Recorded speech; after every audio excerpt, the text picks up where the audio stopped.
I fear when studios refuse to cast anybody that passes a paper bag test, it makes you truly wonder, is TikTok really the issue, or is it them? Or whatever the intro is. Hi, my name is Tatyana, and I'm your melanated wise girl, and today we are going to touch on something that is near and dear and important to me. Young adult media. Oh, how I love it. I grew up watching ABC Family, Freeform. I was an appointment viewer for the Fosters every week. Switched at birth. I would catch reruns of Moesha, of Sister Sister. I watched all of A Different World before I went to college, and it's hands down one of my favorite shows and something I can go back to time and time again. And you know what they all have in common? Young adult media. And how it's such an art form and it's such a way that many of us grew up with, and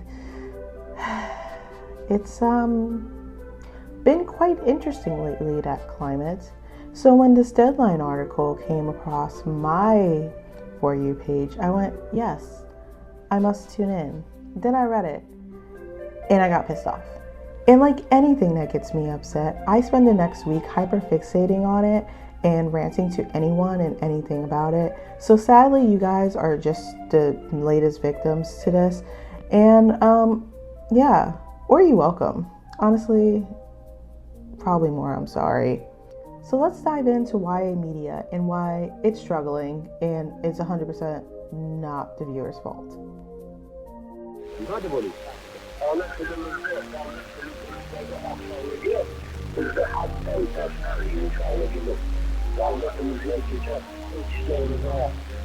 So first off, what is YA? And specifically, what is YA media? Simply put, it's young adult media.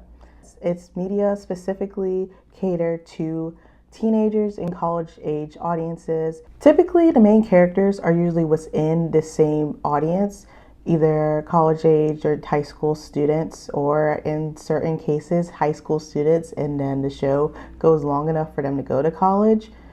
Crazy concept, not one that we know today. Target audience for these statistically is around 12 to 19, but that varies based on show concept, content, etc. Notable common YA shows that come to mind for most people are One Tree Hill, Pretty Little Liars, Dawson's Creek, Sister Sister, A Different World, etc. I fear I forgot, and this is post-editing me, the biggest YA show, arguably, Degrassi. I would like to send a huge apology. I generally just forgot about it. Okay, back to the video.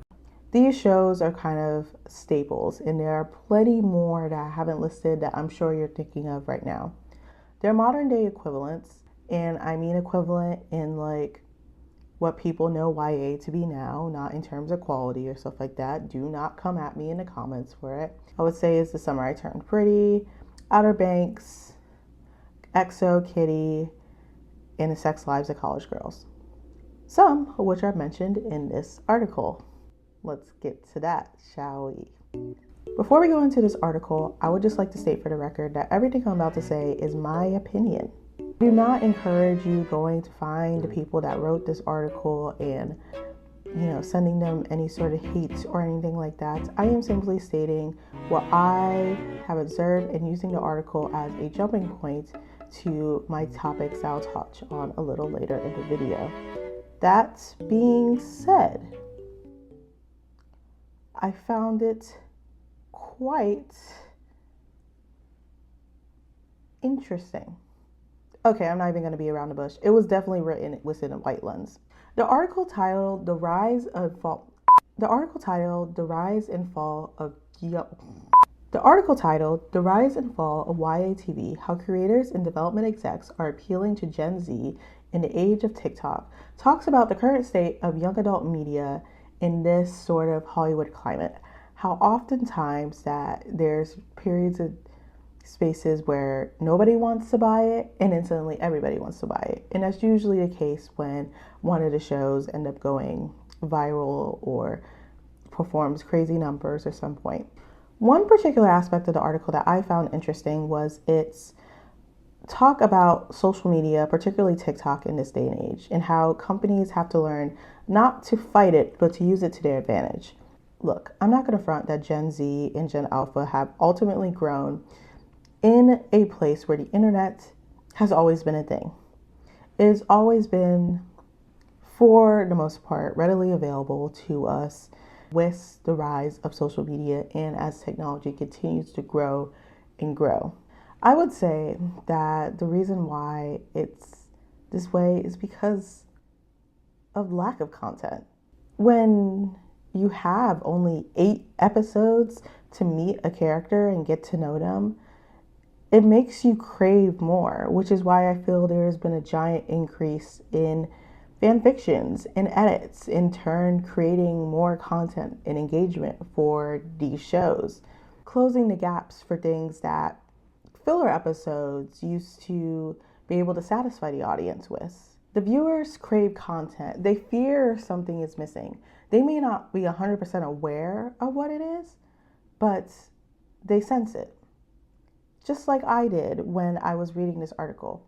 I felt something was missing. I think I figured out why I believe and why I say 85% of the reason why YA media seems to be struggling in this climate. The lack of diversity and inclusion and the fear of cancellation. Look, outside of All American being on the cover image of the article itself, there is no mention of Black or person of color led exclusive shows within the article's contents. Honestly, the most diverse show that was included within the article's run was The Sex Lives of College Girls, which I think is a great starting point. I remember when I saw the poster for that show, and I was so excited and surprised. For one, a college age show that's unique and new coming to screens, because I've been craving that for so long. And two, when I saw the original poster image, I saw an Indian girl and a monoracial Black girl front and center. It made me want to tune in, not just because of that, but because it showed that it was going to be more of a unique perspective than most. And many people agree with me, not just with this, but diverse content as a whole. Studios are really underestimating how much diverse content can be a selling point. The UCLA Hollywood Diversity Report, which I 100% recommend, it drops every year. It's so disheartening, but so informative, and it really, really puts into perspective the things I'm dealing with as somebody who wants to one day get into this industry and write YA content, and I am going on a tangent again. I'm sorry. According to the report, in 2023, 16 of the top streaming films featured casts in which there are more than 30% of the actors as BIPOC. Let me say that again. 30% of the actors at least were BIPOC. The stats speak for themselves. And don't get me started on all the stats about how Black households are most likely to tune in to both theaters and within streaming.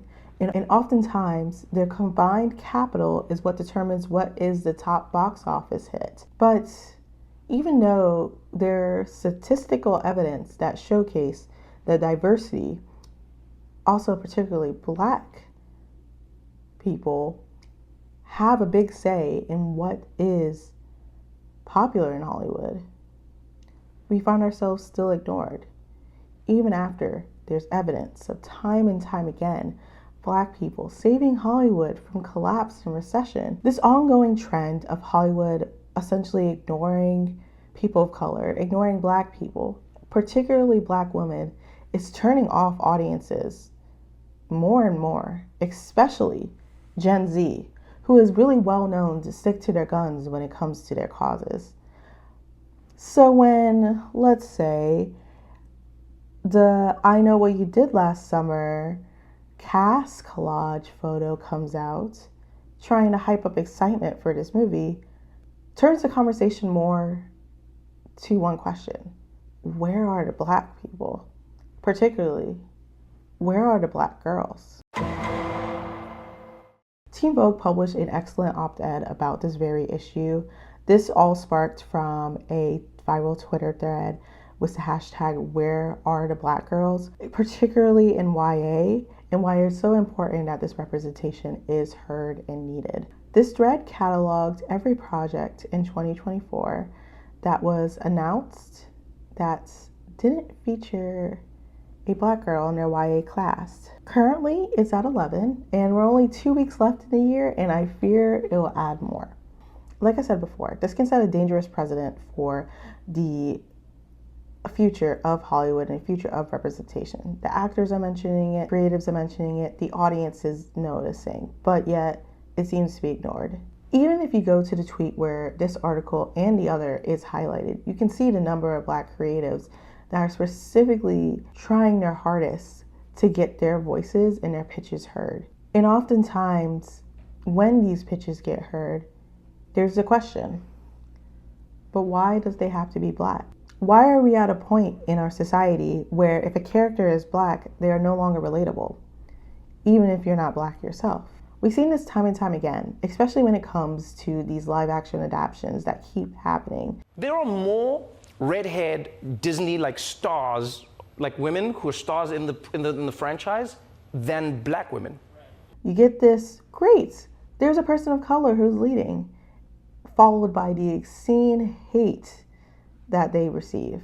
I mean, we're still at a point where a 12-year-old girl received death threats over a role of a fantasy series.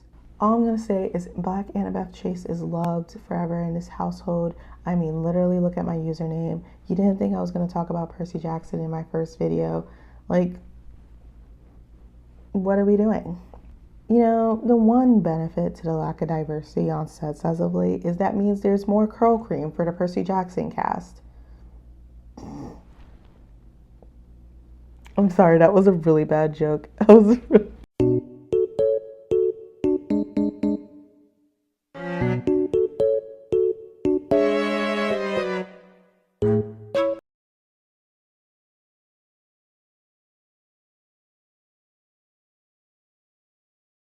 Our social climate already enough is a series of unprecedented times. I'm literally that one Squidward meme where it's that button that's like, I just want to stop living in an unprecedented time, because every day.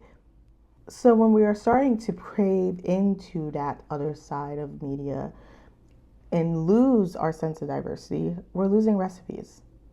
And I don't want to lose recipes. I happen to like my great-grandmother's dumplings very much, and I would hate to lose it. Same with diversity in media. But let's say we get the diversity. We actually have a show that showcases all of this.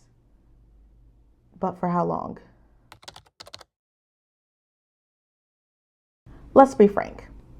Okay, maybe not be frank, and Frank is his own person, and we should respect that. Let's be honest. How many shows do you know have been renewed this year? No, wait, I'm actually asking because I forgot to put that in the script. So if you guys can let me know in the comments how many shows were renewed this year, I would really appreciate it, because I fear it wasn't many, right? Right? Like, if you can't think of more than 3, we are seeing the real issue here. Audiences are scared to tune into things because, let's be honest, how long are we gonna have that thing? Writers will go into the room with this really great first season and then have some fun cliffhanger to leave the audiences theorizing and wanting more, just for them to try to return to that writer's room and there's a Spirit Halloween banner on it. Like, it's that serious at this point. A good example comes from the show Dead Boy Detectives.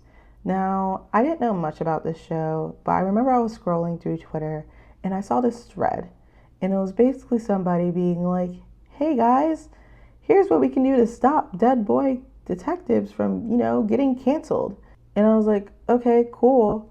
And then it dawned on me that the show, I think, premiered like 3 weeks prior to that Twitter thread. Okay, after further review and finding the actual thread, it turns out this was written 8 days after, actually, and I misspoke originally, but yeah.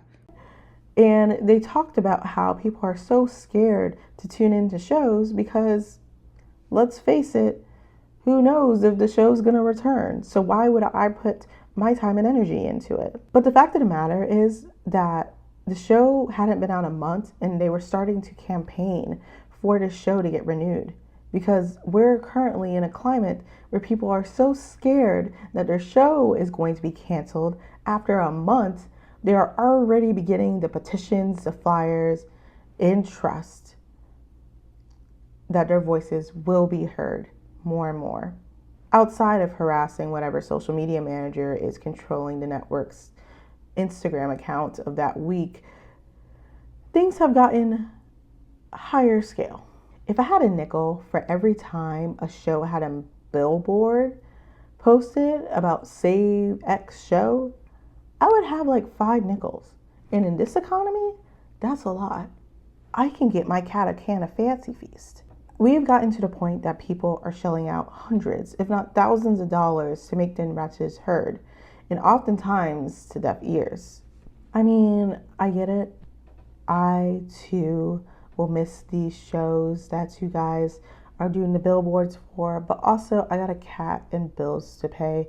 So, I'ma support y'all from over there. Also, this is a really random side note, but I have to mention it. Those OBX fans that posted that billboard in Times Square, I looked up how much that was. It was only $150. That's not bad. But also the fact that people are paying other people to display their suffering and begging. America is kind of like that. The amount of shows that are legendary and the best shows of all time that had okayish or even horrible first seasons are actually pretty funny, because the reason why they became legendary is because they gave them a second chance. Look at The Office, Parks and Rec, A Different World. All these shows became iconic in their own right, but after dealing with the ebbs and flows of a first season. But now we're in a climate where over 25 shows have been canceled in 2024 alone. On top of that, 14 of those shows, at least, were only on season 1. Didn't even get a chance to cook. A lot of those shows, on top of that, were with YA audiences. And don't get me started on the disproportion of diverse shows getting canceled and not. Don't get me into it. So we got to understand that despite the fear-mongering, it's not unwarranted. And that's proven when we get to a couple months later, when Dead Boy Detectives became the latest victim to Netflix's chopping block. And instead of blaming the studio, saving up that money to get a billboard, you know what Twitter users did? They took aim at Twitter user 578, who simply said something that we all can harp and all sympathize with. Why put ourselves into something that can just, disappear at the blink of an eye? Companies refusing to acknowledge how this sort of pattern feels like more of a toxic relationship. You want to go back, but you don't want to deal with the heartbreak. And when these projects, particularly diverse ones, are disappearing both figuratively and literally, Disney, I'm looking at you for Saturdays. Put that show back on your platform. That deserves not to be lost media, as well as so many other shows that have been scrapped for what? Companies also refuse to acknowledge the fact that shows aren't going viral anymore like they used to. Not everything is going to be a Stranger Things hit, because things that went viral in 2012 and 2016 are far different than what goes viral now. I've had 5 hit tweets in the past year. And where is my visit to Ellen? Where is my new car? In the mail? I'll wait. I mean, it's not like I got anything else to do. There's no new shows on. I mean, when you even have shows like the 90s show that's made with $20 in a dream, and it's the network's perfect thing, a reboot, getting canceled. Okay, maybe it got canceled for other reasons other than that.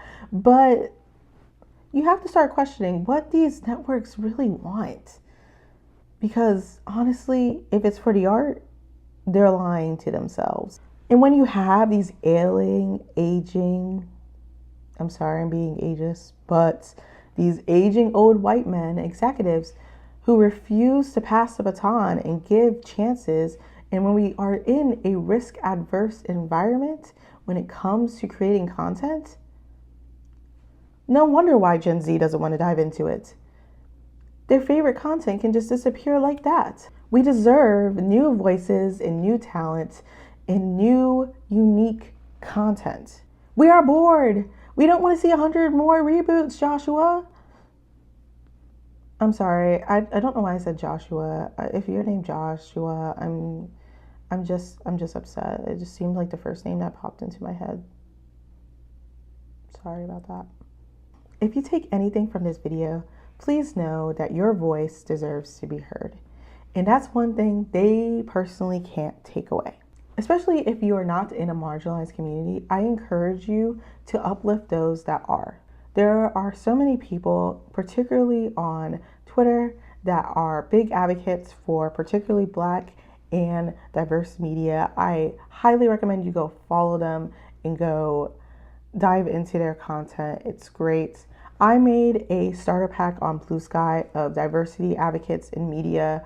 I will leave a link to that below so that you could dive into that. Please go support indie screenwriters and Black screenwriters in particular during this time. It's a trying time in Hollywood and a lot of people are going independent. So support their projects. There's so many cool ones that I'm seeing. I mean, including my own, hopefully next year. I'm doing this instead of editing, so.